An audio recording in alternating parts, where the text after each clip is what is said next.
Mapagpalang araw sa inyong lahat. Sa Aklat ng Mikas, Kabanata 6, Talata 8. Itinuro na niya sa iyo kung ano ang mabuti.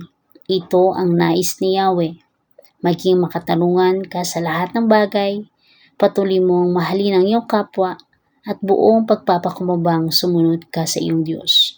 Amen. Papuri sa salita ng Diyos. Makikita natin sa talatang ito ang tatlong bagay na nais ni Yahweh na sundin natin. Una ay ang maging makatarungan sa lahat ng bagay. Pangalawa, patuloy nating mahalin ang ating kapwa. Pangatlo naman ay buong puso tayong pakumbabang sumunod sa ating Diyos. Una sa lahat, sa pagiging makatarungan, dapat wala tayong pinipili, wala tayong itinatangi, sapagkat lahat tayo ay pantay sa mata ng Diyos.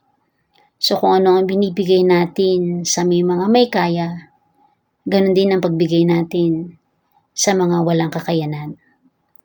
Kung ano ang ipinagkakaloob natin sa may mga malaking antas, ganun din naman dapat ang ipinagkakaloob natin sa mga mababang antas.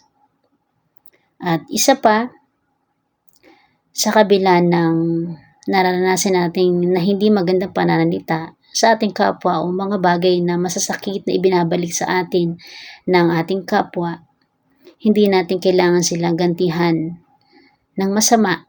Kung gumawa sila ng masama, gantihan natin ng mabuti.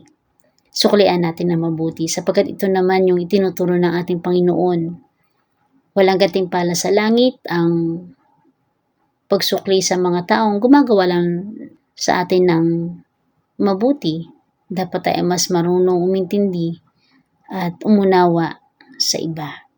At higit sa lahat, ang laging mapagkumbabang puso na sumusunod sa Diyos kahit na minsan napakahirap, kahit na minsan kalaban natin ang ating sarili, pero kailangan natin itong mapagtagumpayan.